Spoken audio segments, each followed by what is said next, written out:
We just witnessed one of the best arm wrestling live events since the WAL. The Monster Factory killed it. I mean, we got no dead air time during the whole event.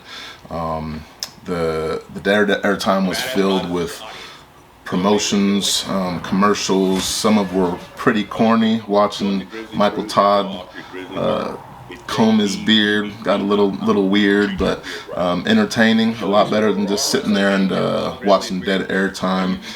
Great commentary. Don Underwood killed it. He always kills it.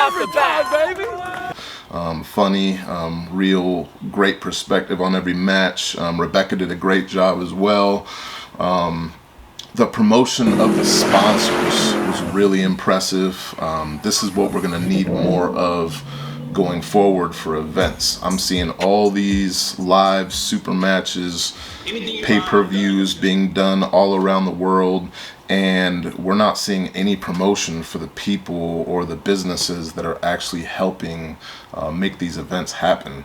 And if we want these businesses with big money and big name to come in, we gotta sponsor them. We've got to promote them with our events, and the Monster Factory did a great job of highlighting these sponsors and putting them on the forefront of the event. Now Q&A, we are going to go from the production of the event to the way the event ran, it pretty much went down perfectly. I think there's still room for improvement on the production of the commercials and of the intro for the event.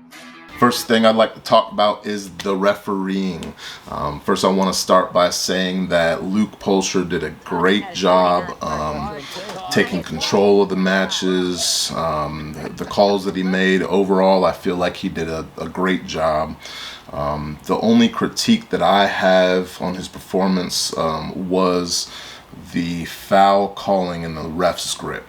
I've personally experienced his reffing style in matches that I've had at tournaments, and one thing that I've noticed with Luke is that his decision making can be based off of the tension on the table a lot more than just making a call. The Logsdon match was a good example.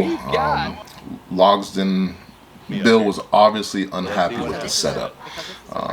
I don't know what Bill was complaining about. I couldn't really see anything wrong with the setup myself. I feel like Luke was doing a great job at the time, but there was something that Bill was unhappy about. I believe the foul that he got was given out of frustration rather than him actually having a foul, which would be moving in the referee's position. Luke asked Bill to center his elbow. He only asked one time and then almost instantly gives a foul. Myself, I feel like a referee should give the puller the opportunity to make that adjustment after you request it. I don't think that that was given. I think that he was already so frustrated with Bill arguing and Bill complaining that it was basically putting Bill in his place, saying, hey, stop fucking around, listen to everything that I say. But the rules are, if you move in the ref script, you get a foul. I would have preferred to see him give him another chance to move his elbow and then give Bill the foul if he didn't not listen. But at that moment, we're seeing the foul given for his elbow, him not listening about his elbow needing to be centered. Then we get reset in the match and Luke gives the ready go. Looking at that match, when he gives the ready go, Bill's elbow is in the exact same position as when he gave Bill a foul. So I really don't see the purpose for that foul, seeing as how you're going to allow him to pull in the exact position that you gave him a foul for staying in. Once again, great job by Luke. I think he's a great ref. I just do feel like sometimes those fouls are given a little bit hastily, and that the match would be a little bit more entertaining if we just let the pullers pull. As a whole, the matchups were amazing. Great back and forth matches all night. I don't know who Darren Bills is before this match, but congrats to the homie Tim Talmadge, looking real strong out there, very impressive. The Dawn Underwood match was a major disappointment in my eyes, mainly because I'm a huge Dawn Underwood fan. Really looking forward to Dawn coming back and showing that power that he did over 10 years ago when he pulled Lorette. Just a monster on the table, crazy entertaining, and we need dudes like him in our sport. But with that being said, Devin Gagnabin, the man looks super big, super strong, and I mean, the dude looks like he's just got an amazing future. Big hats off to Eric Gerlach. I believe I'm pronouncing that right. The dude facing Pablo, I mean, you gotta have some balls. And Eric just seems like the kind of guy, I've been seeing him real active lately. He seems like the kind of dude that would just pull anybody anywhere. And I gotta give my hats off to that. Obviously, Pablo took the match as we all pretty much expected, but for Eric to face against this monster and give it his all, very impressed by that.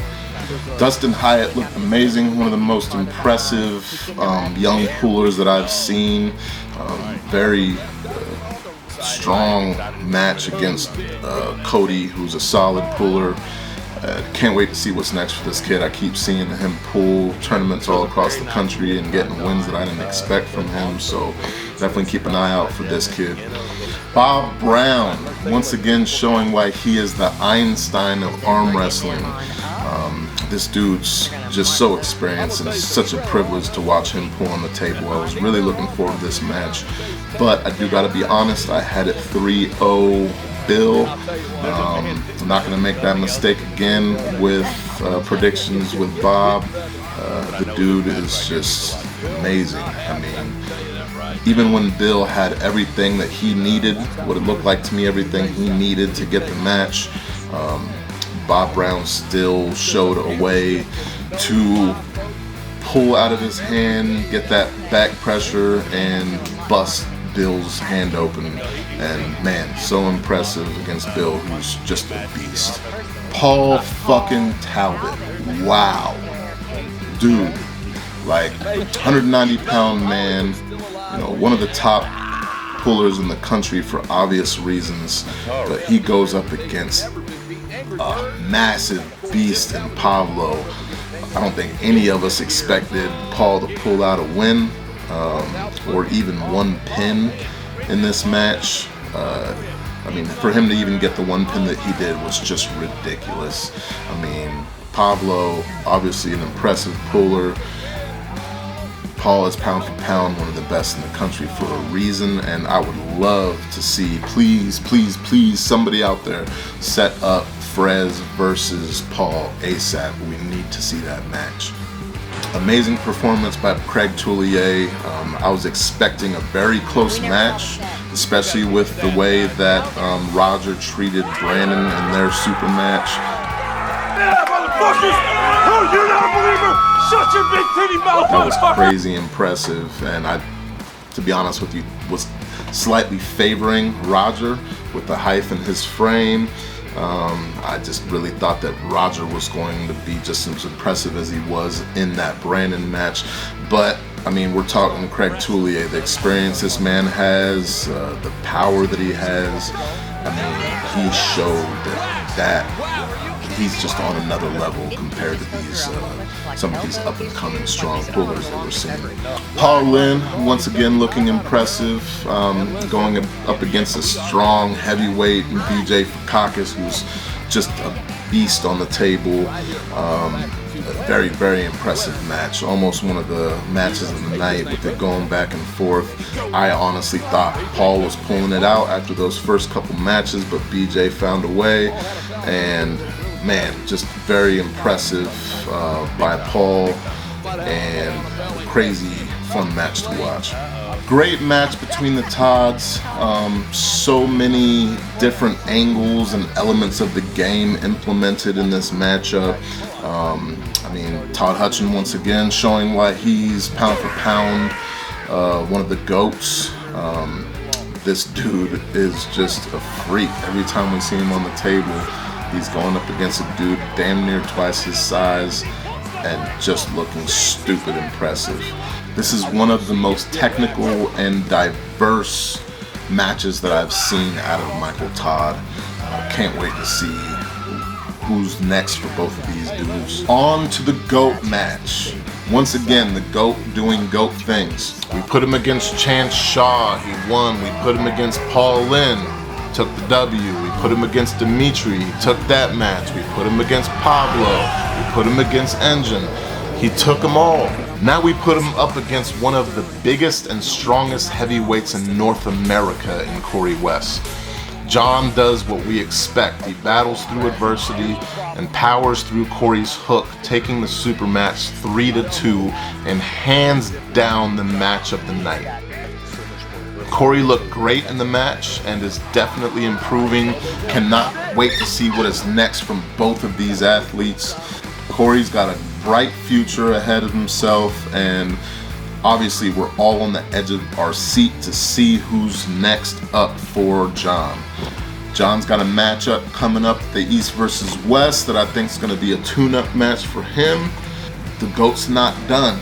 He's obviously got a lot more left in the tank. Huge thanks to the Monster family for a great event. The bar has definitely been raised by the Monster Factory. Can't wait to watch the next event. Make sure to hop over to the Monster Michael Todd YouTube channel, like, share, and subscribe.